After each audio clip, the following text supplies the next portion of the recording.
اعوذ باللہ من الشیطان الرجیم بسم اللہ الرحمن الرحیم یوم یجمع اللہ الرسل فیقول ماذا اجبتم۔ اس دن کو یاد کرو جس دن اللہ تعالیٰ تمام رسولوں کو جمع فرمائیں گے، پھر کہیں گے کہ تمہیں کیا جواب دیا گیا؟ قالوا لا علم لنا، تو وہ کہیں گے کہ ہمیں معلوم نہیں ہے۔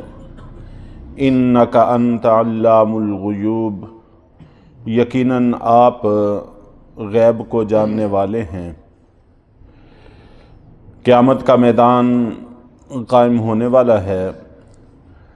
میدان محشر کی سختی سنگینی قرآن پاک میں بھی منقول ہے، احادیث میں بھی منقول ہے، اور گزشتہ آیات میں ہمیں اپنے ایمان کی حفاظت کا، اسلام کی حفاظت کا حکم تھا، اور پھر گواہیوں کا تذکرہ تھا۔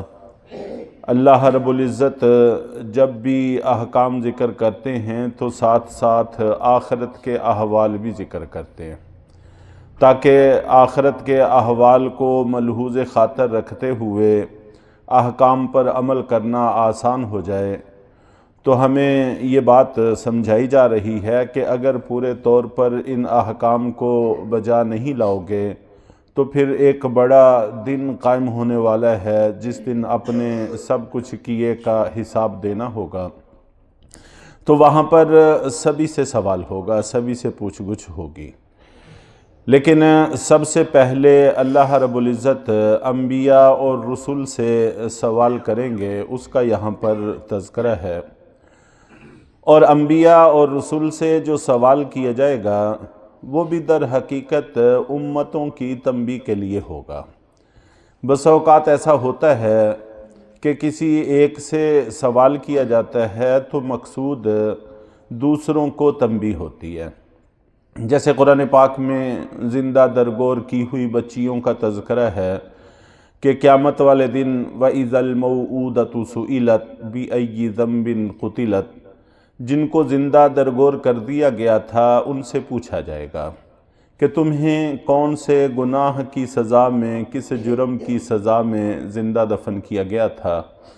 یہاں پر جو اس بچی سے یا ان بچیوں سے سوال ہوگا، یہاں تنبیہ ان بچیوں کو نہیں ہے بلکہ ان کو دفن کرنے والوں کو ہے، کہ ان سے پوچھا جائے گا، یہ بتائیں گی کہ ظاہر ہے کہ اس معصومیت کی عمر میں ہمارا کیا جرم ہو سکتا ہے، تو یقیناً دفن کرنے والوں ہی کا جرم ہے، تو ان کو اپنے اس جرم کا سامنا کرنا پڑے گا۔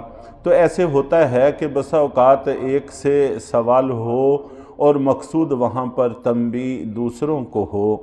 تو یہاں پر بھی اللہ تعالیٰ ذکر فرما رہے ہیں کہ رسولوں سے سوال ہوگا کہ، اور اس سوال سے تنبیہ ان کی امتوں کو ہوگی، کیونکہ اس دن جب اللہ تعالیٰ کا غصہ اپنے عروج پر ہوگا اور ہر شخص اپنے انجام کے حوالے سے فکر مند ہوگا، تو آخری امید انسانوں کے پاس اپنے انبیاء کرام ہوں گے کہ شاید ان کی شفاعت سے، ان کی سفارش سے چھٹکارا ہو سکے۔ اور ہم بھی آپ جانتے ہیں کہ اس چیز کا بڑے جذباتی رنگ میں تذکرہ کرتے ہیں اور امید رکھتے ہیں کہ قیامت والے دن ہمارے نبی صلی اللہ علیہ وسلم ہماری شفاعت فرمائیں گے، اور یقیناً ہر مسلمان کو، ہر امتی کو اس چیز کا ایک بڑا آسرا ہوتا ہے۔ تو اللہ تعالیٰ فرما رہے ہیں کہ رسولوں سے ہی پوچھا جائے گا کہ جن کی تم سفارشیں کرنا چاہتے ہو، پہلے ان کے احوال تو ہمیں بتاؤ کہ ان کے احوال کیسے تھے۔ اور ظاہر ہے کہ جب اللہ تعالیٰ پوچھنے والے ہوں اور رسول بتانے والے ہوں، وہاں پر غلط بیانی کا تو شائبہ بھی نہیں ہے، امکان بھی نہیں ہے۔ تو اس سے امتیں فکر مند ہوں گی کہ جن کا ہمیں آسرا تھا کہ ان کی سفارش سے نجات ہوگی، اب تو انہی سے سوال ہو گیا ہے، وہ ہمارے پورے احوال ذکر کر دیں گے، تو جب وہ ہمارے گناہوں کا، ہماری بدعمالیوں کا تذکرہ کریں گے تو پھر ہمیں ان سے شفاعت کیوں کر حاصل ہوگی، وہ ہماری سفارش کیسے کریں گے؟ چنانچہ علماء کرام نے اس بات کا تذکرہ کیا ہے، وہ اپنی جگہ ایک نکتے کی چیز ہے کہ اللہ رب العزت نے اپنے نبی صلی اللہ علیہ وسلم کو معراج کیوں کروایا تھا، تو اس کے وجوہات کیا تھیں، مقاصد کیا تھے۔ ان مقاصد میں سے ایک بڑے مقصد کے طور پر اس کا ذکر کیا جاتا ہے کہ اللہ تعالیٰ بلا کر اپنی رحمت کے خزانے دکھانا چاہتے تھے کہ آپ نے چونکہ شفاعت عظمیٰ بھی کرنی ہے اور اپنے امتیوں کی سفارشیں بھی کرنی ہیں، تو ان کے جرائم کو دیکھ کر ذرا بھی ہچکچاہٹ محسوس کرنے کی ضرورت نہیں ہے۔ جتنے بھی ان کے گناہ ہوں بہرحال محدود ہیں، اور ہماری رحمتوں کے خزانے لامحدود ہیں، اس لیے آپ ان کی سفارشیں کرنے میں ذرا بھی ہچکچاہٹ محسوس نہ کریں۔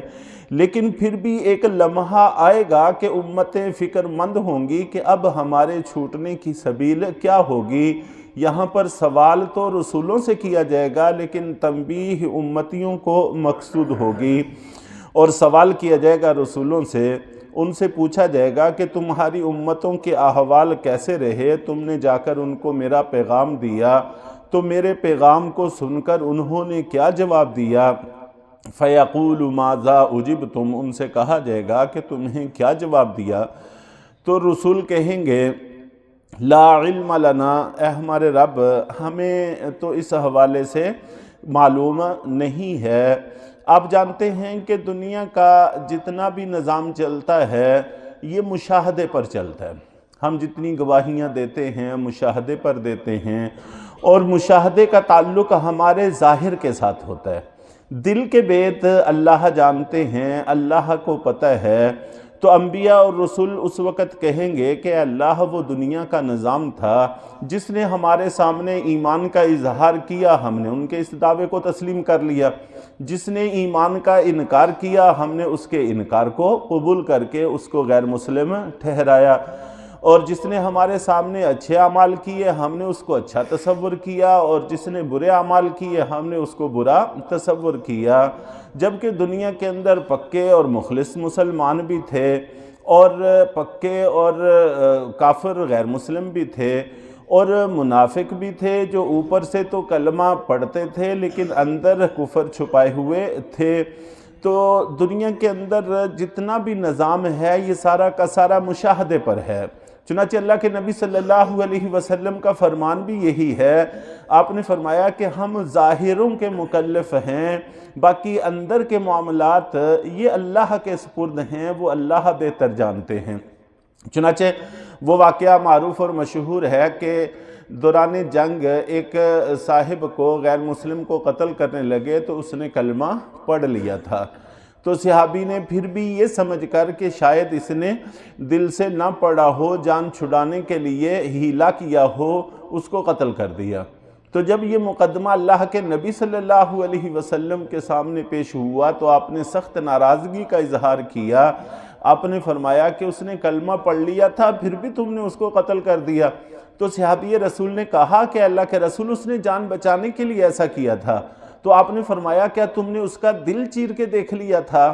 تو اس سے مقصود واضح ہے کہ ہم ظاہر کے پابند ہیں، ظاہر کے مکلف ہیں۔ جس نے کلمہ پڑھ لیا ہے ہمیں کوئی حق نہیں پہنچتا کہ ہم اس کے دل پر شک کریں۔ اندر کے معاملات اللہ کے سپرد ہیں، ہم پابند ہیں اس بات کے کہ جو مسلمان ہے، جو اسلام کا دعویٰ کرتا ہے، ہم اس کو مسلمان تسلیم کریں۔